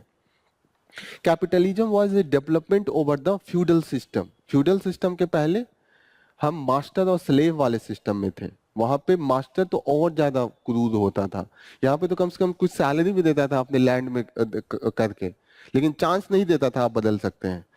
मास्टर तो सैलरी भी नहीं देता था, खाने को बस देता था। जैसे होता ना कि आप एक कुत्ता पाल लें, बस खिला रहे हैं, वो आपके साथ है ना।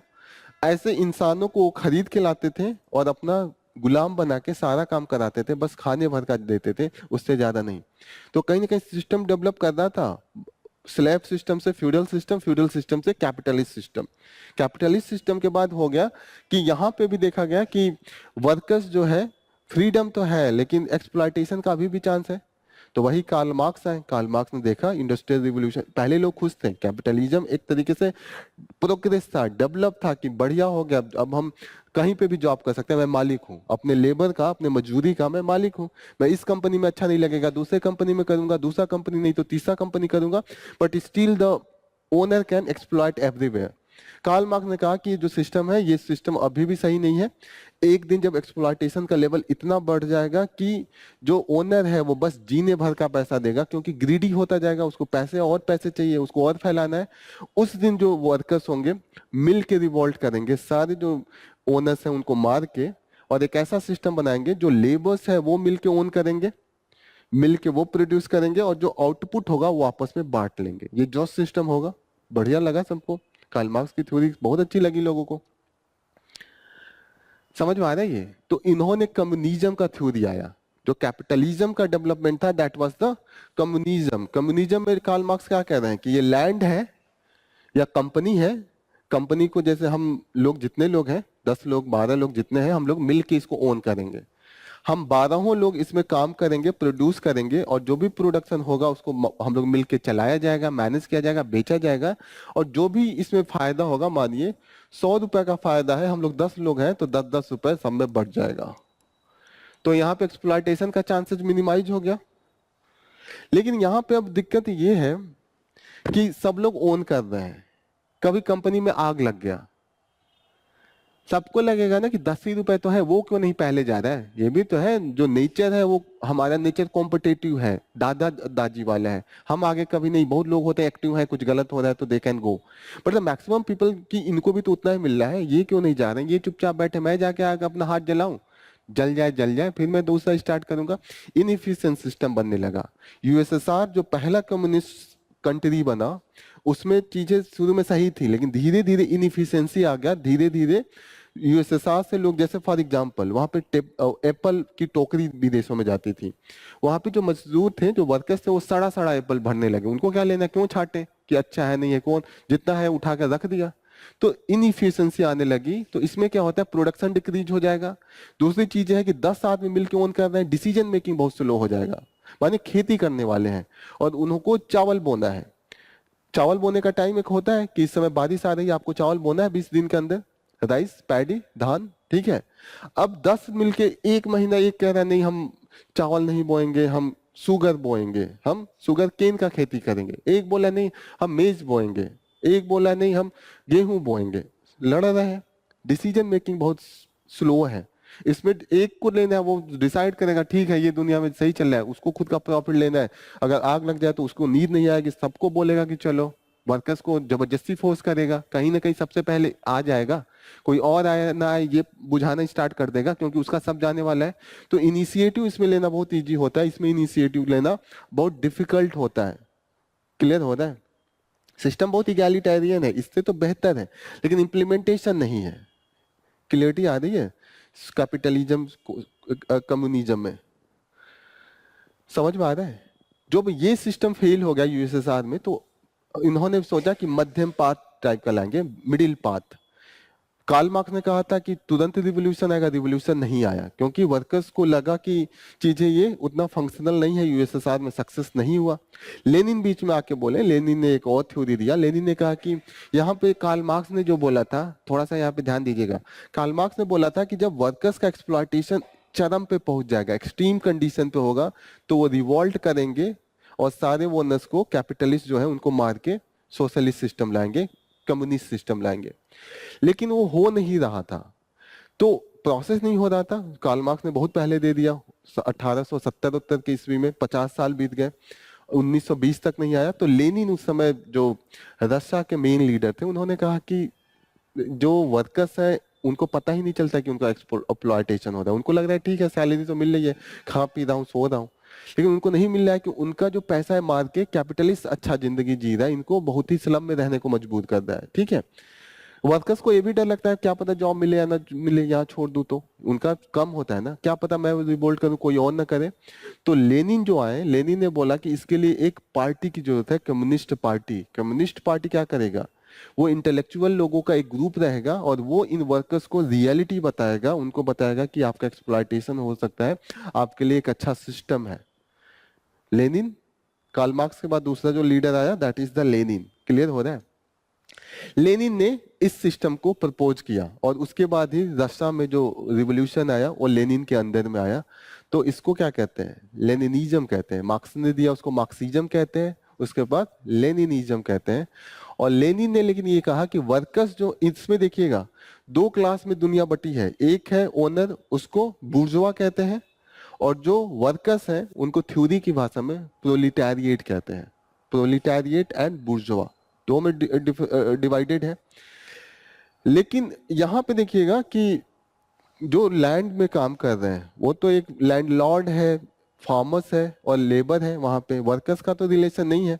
यहाँ पे तो फार्मर्स जो है वो भी तो है, और फार्मर्स कोई कोई छोटा छोटा भी फार्मर्स होते हैं, तो उनको किस कैटेगरी में रखा जाए, ओनर के कैटेगरी में, बुर्जुआ के कैटेगरी में, या वर्कर्स जो प्रोलिटारिएट है उनकी कैटेगरी में?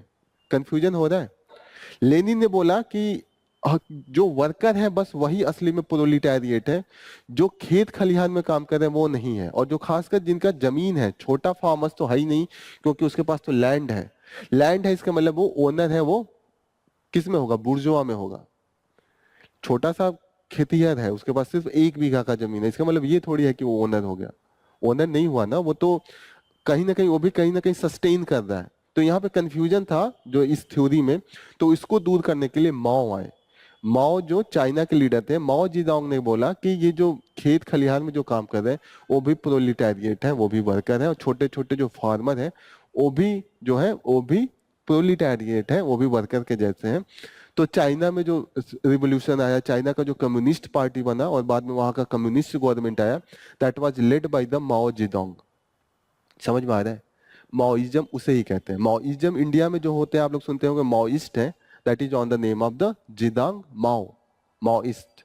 जो माओइज्म का कॉन्सेप्ट आया, it was given by the Chinese leader Mao Zedong. 3 concept समझ में आ रहा है? एक ही कॉन्सेप्ट को कम्युनिस्ट को 3 लोगों ने डिफाइन किया है, Marxism Marx, Lenin Leninism, and Maoism Mao. Difference समझ में आ रहा है? एक में कहा कि सेल्फ कॉन्शियस क्रिएट होगा, वो खुद रिवोल्ट करेंगे। दूसरे में कहा कि एक पार्टी बनानी पड़ेगी और तब वो समझाएगा, तब रिवोल्ट होगा, तो वो लेनिनिज्म हुआ। तीसरा जो माओ आए, उन्होंने बोला कि जो कंफ्यूजन था कि जो खेतिहर हैं, जो छोटे छोटे फार्मर्स हैं, जो लैंड में काम कर रहे हैं, वो प्रोलिटारिएट हैं कि वो बुर्जुआ है, तो उन्होंने क्लियर किया कि they are also proletariat, they are the worker. Clear हो रहा है? माओइज्म का जो हमारे वहाँ कॉन्सेप्ट है, माओइज्म इंडिया में फेमस है क्योंकि इंडिया में इंडस्ट्री नहीं था, ज्यादा लोग खेतिहर थे, तो माओइस्ट रिवोल्यूशन ही हुआ क्योंकि लैंड बांटने की बात हो रही थी। जब हम आजादी मिली तो इंडिया बड़ा ही अनइक्वल सोसाइटी था। जो जमींदार थे मुश्किल से 1% से, और पूरा खेत उन्हीं के पास था, पूरा जमीन उन्हीं के पास था, कुछ ही लोग थे। और 90% जो थे लैंडलेस थे, छोटे छोटे खेतिहर थे, बहुत कम जमीन था। तो आजादी के बाद हमने ये सोचा कि हम क्या लाएंगे, लैंड रिफॉर्म लाएंगे, लैंड सबसे लिया जाएगा और बांटा जाएगा। जो बड़े बड़े जमींदार हैं उनसे लैंड लेंगे, देंगे, लेकिन कोई अपना जमीन नहीं देने को तैयार होता। कोई कितना भी अमीर हो वो नहीं आ पाता, क्योंकि हम ह्यूमन है, ग्रीड तो रहेगा नहीं, एक हम में इगैलिटेरियन थिंकिंग आती नहीं है।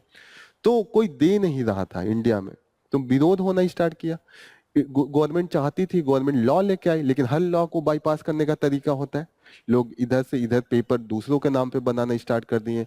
अपने जो नौकर है, अपने जो माली है, अपना जो दूर का रिश्तेदार है, सबके नाम पे पेपर में जमीन डिवाइड करके ये दिखा दिया कि हमारा सीलिंग के नीचे है। जैसे गवर्नमेंट एक सीलिंग लेके आई कि किसी के भी पास 40 बीघा से ज्यादा जमीन नहीं हो सकता है, पर बाईपास भी तो होता है, लोग फटाफट पेपर बनवाए। और जब तक कि ये गवर्नमेंट लॉ लेके आई, कोर्ट में लेके मैटर चले गए कि राइट टू प्रॉपर्टी के अगेंस्ट में है, कोर्ट में जब तक 10 साल केस चला तब तक सारे जमीन ट्रांसफर हो गए। तो लोगों को नहीं मिला, जो जो गवर्नमेंट का एक एम था कि हम लैंड बांटेंगे, वो बट नहीं पाया। ठीक है? तो एक नक्सलवादी जगह है वेस्ट बंगाल में, वहीं के एक लीडर थे चारू मजूमदार। वो भी खुद जमींदार थे, लेकिन थोड़े से वो ज्यादा ह्यूमैनिस्टिक थे। उनको कम्युनिस्ट की तरफ बहुत ज्यादा उनका झुकाव आ गया था, पढ़ ज्यादा लिए थे। तो उन्होंने और जमींदारों से कहा, अपना जमीन खुद दे दिया। उन्होंने बोला कि मैं दे रहा हूँ, और जितने भी जमींदार हैं उस एरिया के, बोला कि आप लोग भी जमीन दे दीजिए। और पूरे देश में उन्होंने डिक्लेयर किया कि जमीन आप दे दीजिए, नहीं तो हम मार के छीन लेंगे। ठीक है? तो नक्सलबारी के वो थे, और नक्सलबारी में ही पहला वायलेंस स्टार्ट हुआ। वहां के जमींदारों को मार के उनका जमीन छीना और बांट दिया। इसीलिए इसको नक्सलाइट मूवमेंट भी या नक्सलवादी मूवमेंट भी कहते हैं। नक्सलिज्म भी सुनते होंगे आप न्यूज में। माओइज्म के साथ आप ये भी तो न्यूज में सुनते होंगे कि इतने नक्सलाइट को मारा इंडियन पुलिस ने, इंडियन सिक्योरिटी ने। सुना है कि नहीं सुना है? नक्सलाइट, नक्सली, पिक्चरों में देखा होगा, नक्सली, इतने नक्सली मारे गए। तो नक्सलिज्म जो आया है वो नक्सलबारी जो विलेज का नाम था वहीं से आया। और इंडिया का जो कम्युनिज्म है that is based on the Maoism and Naxalism. Clear हो रहा है इंडिया का क्या कम्युनिज्म है? कम्युनिज्म के बहुत थ्योरी है। कम्युनिज्म में अभी बीच में इन्होंने स्टेट भी लाया है, लेनिन ने कहा कि एक कम्युनिस्ट पार्टी भी आएगी और कम्युनिस्ट पार्टी मिलके गवर्नमेंट बनाएगी, और गवर्नमेंट जो प्रोसेस डिस्ट्रीब्यूशन होगा वो मीडिएटर का काम करेगा कि इधर से जमीन लेगा या इधर से ओनरशिप ट्रांजिशन लेगा और वर्कर्स के हाथ में लेगा। तो उसी समय जब ट्रांजिशन की बात आती है, जब स्टेट आ जाता है, तो उसको हम स्टेट सोशलिज्म कहते हैं या सोशलिज्म कहते हैं। सोशलिज्म एंड कम्युनिज्म बहुत क्लोज है। क्लियर आ रहा है? क्लियर हो रहा है? कम्युनिज्म से कैसे हम सोशलिज्म में कर रहे हैं, थोड़ा सा इसमें चीजें बहुत कॉम्प्लिकेटेड है, अलग अलग आज समझिएगा तब समझ में आएगा कि कहाँ से कहाँ। कम्युनिज्म में ही ट्रांजिशन जब होगा तो वो सोशलिज्म होगा। सोशलिज्म में एक गवर्नमेंट आ जाएगा, एक स्टेट आ जाएगा।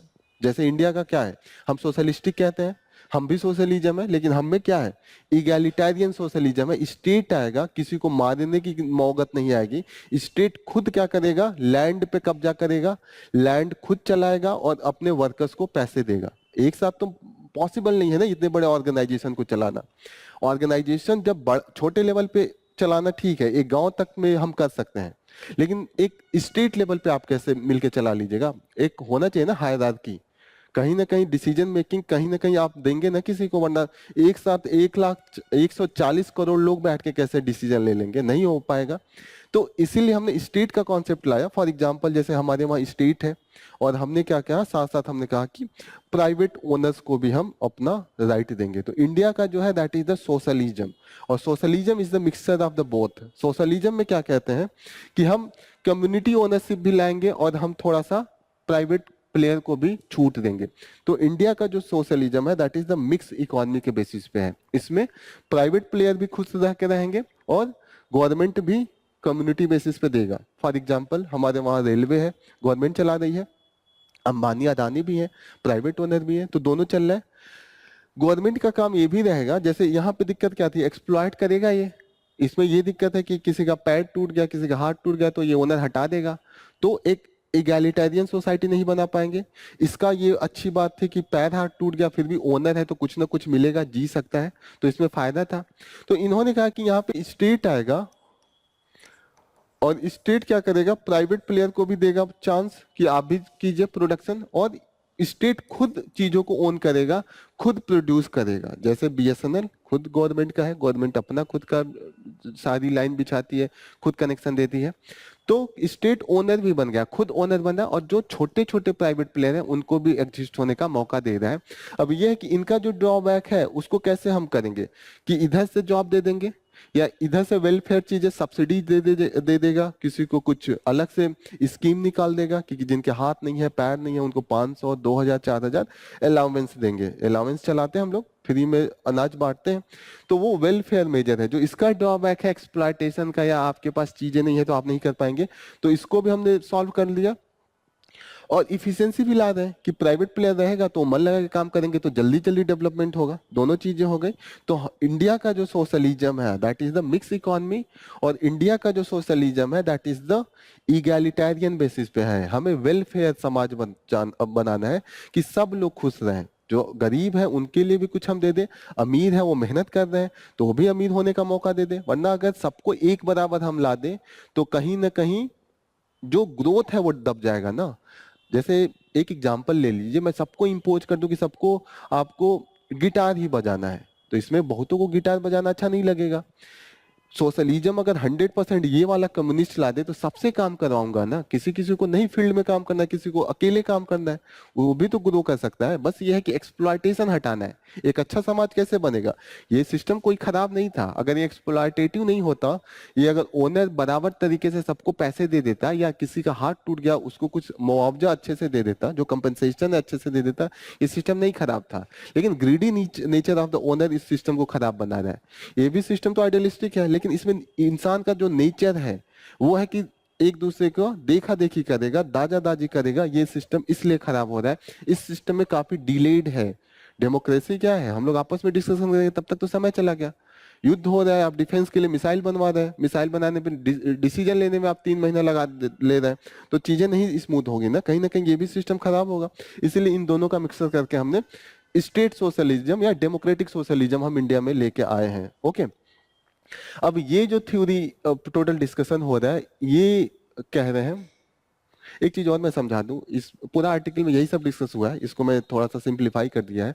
इस आर्टिकल में ये भी डिस्कस किया है कि ऑथोरिटेरियनिज्म की बात हुई है। ऑथोरिटेरियनिज्म का बात होता है कि कोई भी रूल और रेगुलेशन है जबरदस्ती आप इंपोज करें, और ये जबरदस्ती वाला सिस्टम इसमें होता है। क्योंकि इसमें जब स्टेट आके अपने अंडर में कराएगा तो स्टेट में क्या है, कुछ लोग ही होंगे। गवर्नमेंट कौन बनाता है, बीजेपी की गवर्नमेंट है, कुछ लोग हैं। अगर वो तानाशाही करने लगे, वो हर चीज को अपने मर्जी से कराने लगे कि आपको ये खाना है, आपको ये पहनना है, आपको ये पूजा करना है, तो दिक्कत होने लगेगा ना। जो इंडिविजुअल का फ्रीडम है वो चला जाएगा ना। हो सकता है कि मैं किसी चीज को अपने तरीके से करना चाहता हूँ, हर चीज का 10 तरीका होता है, हिंदुइज्म में 50 तरीका है। हो सकता है मैं शिव की जगह पे मैं विष्णु का पूजा करने चाहता हूँ, हो सकता है ऑब्वियसली मेरा कोई और है, मैं हो सकता है कि मैं तिलक नहीं लगाना चाहता हूँ, फिर भी मैं हिंदुइज्म को फॉलो करता हूँ। लेकिन कोई ऊपर से आके इम्पोज करना लगे कि ये करना ही है। फॉर एग्जाम्पल, जैसे आप अफगानिस्तान का एग्जाम्पल ले लें कि आपको बुर्का पहनना ही है, तो किसी किसी को नहीं पहनना है। अरे फ्रीडम होना चाहिए ना, रिलीजन मानता हूँ, मुझे लगेगा मैं पहनूंगा, नहीं लगेगा नहीं पहनूंगा। तो जब स्टेट यहाँ पे मजबूत हो जाएगा तो ऑथोरिटेरियनिज्म आ जाता है। और जितने भी सोशलिस्टिक कंट्रीज थे, फॉर एग्जाम्पल चाइना हो, यूएसएसआर हो, वहां पे उन्होंने स्टेट बहुत ऑथोरिटेरियन हो गई थी, मतलब जबरदस्ती लॉ लगा रही थी, कोई उनके खिलाफ बोल दे तो गायब करवा देते थे, ये सब कंडीशन आ गया था। तो कहीं ना कहीं ये सिस्टम बहुत बदतर हो जाता है। जितना आइडियलिस्टिक दिखता है वो सिस्टम उतना ही बेकार हो जाता है, क्योंकि हर आदमी का फ्रीडम छीन जाता है। इसमें तो फिर भी है, ओनर फिर भी दयालु रहेगा, उसको लगेगा कि फायदा लेना है, वर्कर्स नहीं आएगा तो मैं कैसे करूंगा। कैपिटलिस्ट सिस्टम इज मच अभी तो है, लेकिन जब ऑथोरिटेरियन सिस्टम बन जाता है तो इसमें एक्सप्लॉयटेशन और ज्यादा हो जाता है। ओनर के खिलाफ वर्कर्स लड़ भी सकते हैं, गवर्नमेंट के खिलाफ लड़ना बड़ा मुश्किल होता है। आर्मी है, पुलिस है, किसके खिलाफ लड़ेंगे। कितना भी अंबानी अदानी मजबूत है, लोगों से नहीं लड़ पाएंगे। लेकिन गवर्नमेंट लड़ सकती है, गवर्नमेंट के पास पूरी आर्मी है, गवर्नमेंट के पास पूरा पुलिस फोर्स है, वो कुछ भी करके कुछ भी इंप्लीमेंट करा सकती है। तो जो ऑथोरिटेरियनिज्म होता है वो हमेशा इस वाले में होता है। क्लियर हो रहा है ये? तो यही इन्होंने कहा है कि ये एक नया मेथड दिए हैं, इन दोनों का बीच का जैसे हम एडॉप्ट करें, इन दोनों के बीच के 50 फार्मूले लोग लेके आते हैं। एक जो थ्योरी है दैट इज ऑल्सो म्यूचुअलिज्म है। म्यूचुअलिज्म का कॉन्सेप्ट इन्होंने ये दिया है, जैसे इन्होंने क्या बोला है कि mutualism is seen as a form of libertarian socialism. Libertarianism का मतलब होता है लिबर्टी मिले। लिबर्टी किस में मिलती है? कैपिटलिस्ट सिस्टम में। मुझे जो प्रोड्यूस करना है मैं करूं, मैं खुद का कंपनी खोलूं, जिसको लगाना है लगाऊं, ठीक है। तो लिबर्टारियनिज्म भी है और सोशलिज्म भी है। सोशलिज्म का मतलब ये हुआ कि जो इक्वालिटी हो, आउटपुट इक्वल हो, कम्युनिटी ओन करे और कहीं ना कहीं कोई एक ओनर होके सारा फायदा न लेके जाए, यही है सोशलिज्म, ठीक है। अब इन्होंने कहा कि एक बीच का रास्ता लिबर्टारियन सोशलिज्म लाते हैं, उसमें लिबर्टी भी देंगे, सोशलिज्म भी देंगे। और ये कॉन्सेप्ट आया था खासकर इस कॉन्सेप्ट को लाया गया था from the concept of Pierre Joseph Proudhon. Mid 19th century में आए थे ये, और इन्होंने लाया था जो सीक्रेट सोसाइटी ऑफ वीवर वहां का था। वीवर सीक्रेट सोसाइटी थी, उनमें ऐसा उन्होंने एक सोसाइटी बना के रखा था कि जो वीवर होते हैं, वीवर कौन होता है? जो सूत ऊत बनाते हैं, कपड़े बनाने के पहले का प्रोसेस, जब इनिशियल 19th सेंचुरी में इस तरीके का कपड़े नहीं होते थे, शुरू शुरू में वीविंग आया था, वो कपड़े बुनते थे फिर बेचते थे। अब उन्होंने ये डिसाइड किया कि छोटे छोटे वीवर थे वो अपने आप में कैपिटलिस्ट थे, छोटे छोटे, लेकिन आपस में उन्होंने ऐसा बना लिया था कि हम एक दूसरे का सपोर्ट करेंगे, बाहरी किसी बड़े कैपिटलिस्ट को नहीं आने देंगे कि वो सबका ओन करे। जैसे हो गया अदानी आ गए, अकेले उनका फैक्ट्री बन गया, 100 दुकान वाले गायब। अगर बड़ा सा एक मॉल खोल दिया और सस्ता रेट कर दिया तो छोटे छोटे दुकानदार है गायब। कैपिटलिस्ट तो अदानी भी है, कैपिटलिस्ट तो छोटे छोटे दुकानदार भी है, उनका भी प्राइवेट का शॉप है, वहां पे भी 3 लोग काम कर रहे हैं, वो भी ओनर कर रहे हैं।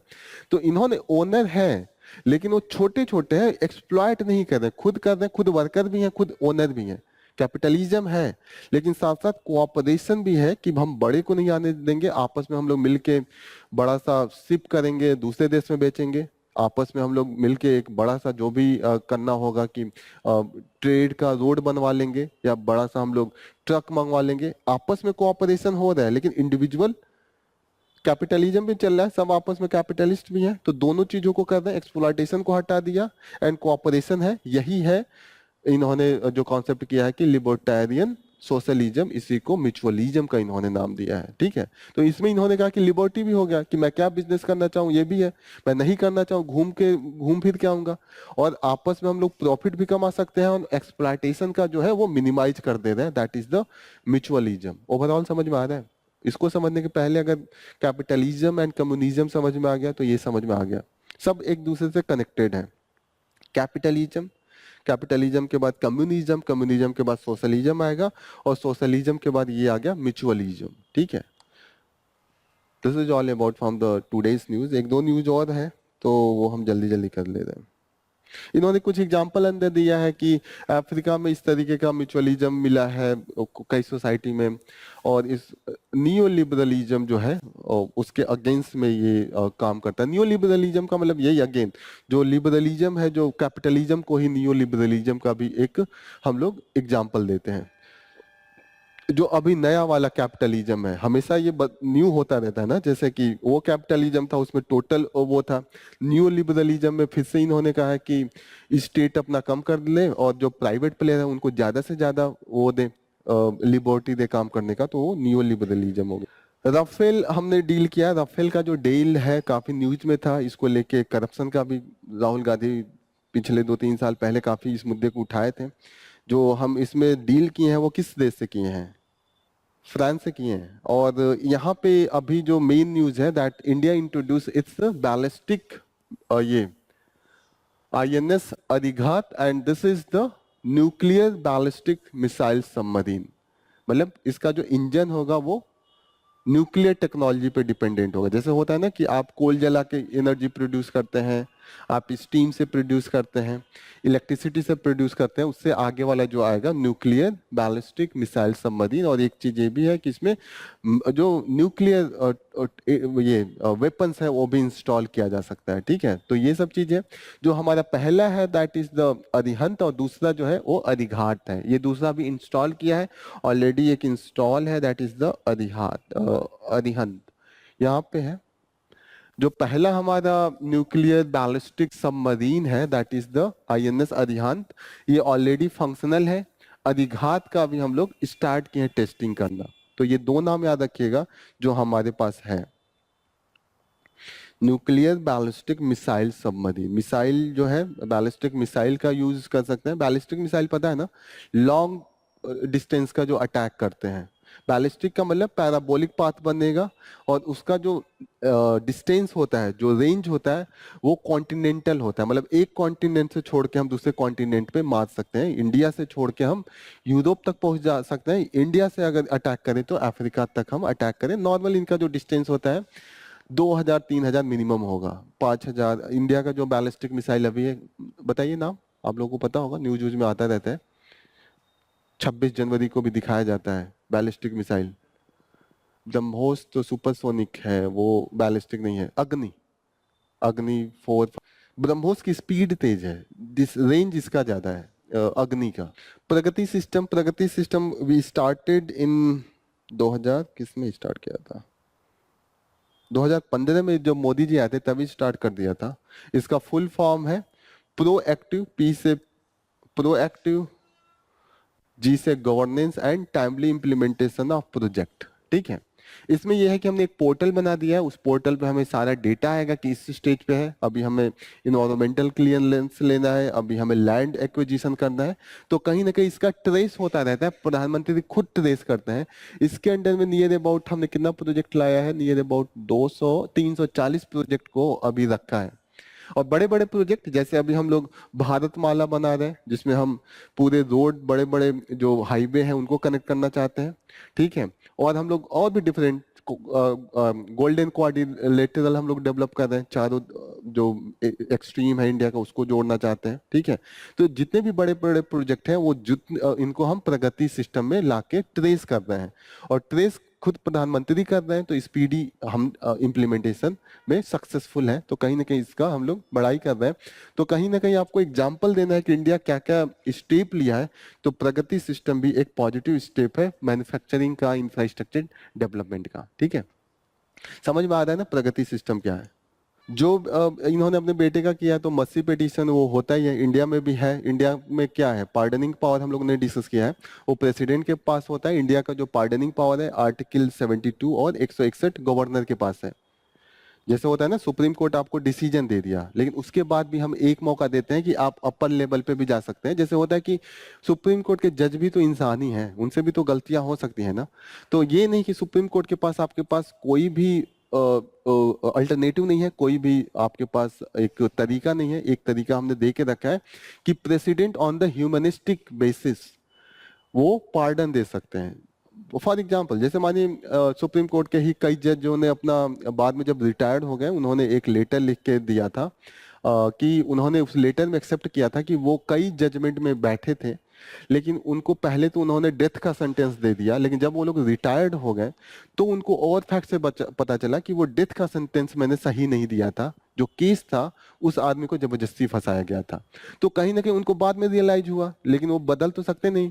अगर उसको फांसी चढ़ा दिया गया तो वापस तो लाएंगे नहीं, लेकिन बाद में रियलाइज होता है तो लोगों को दुख होता है। तो इसीलिए हमने एक और मौका दिया है कि अगर आपको सुप्रीम कोर्ट में भी डिसीजन कुछ मिल गया हो और प्रेसिडेंट के पास अगर आप जाते हैं, प्रेसिडेंट चारों तरफ से देखते हैं कि हाँ उसकी फैमिली कैसी है, किस कंडीशन में उसने करा था, और ह्यूमनिस्टिक नेचर पर अगर ये देखते हैं कि हाँ उसमें सुधार की जरूरत है, उसके मरने से बहुत से और लोगों का घाटा हो जाएगा, तो वो क्या करेंगे, वो पार्डनिंग पावर दे सकते हैं। डेथ का जो पार्डनिंग पावर है वो केवल प्रेसिडेंट के पास है, गवर्नर के पास डेथ का पार्डनिंग पावर नहीं है। उनके पास और चीजों का है, वो सजा घटा सकते हैं, 20 साल से करके 12 साल कर सकते हैं। वो अगर किसी को बहुत रिगरस पनिशमेंट दिया गया है तो उसको सिंपल पनिशमेंट, इम्प्रिजनमेंट कर सकते हैं, लेकिन पेनल्टी लगा सकते हैं, लेकिन डेथ का वो पार्डन नहीं दे सकते हैं। जो आर्टिकल है दैट इज आर्टिकल 72 और गवर्नर के लिए जो है वो आर्टिकल 161 है, वो हम लोग पॉलिटी में पढ़ेंगे, जस्ट एक बता रहा हूँ। तो यहाँ पे हम comparison of the constitution of India with the other nation है, तो वो हमारा इनके साथ कंपेरिजन है with the pardoning power of the US president.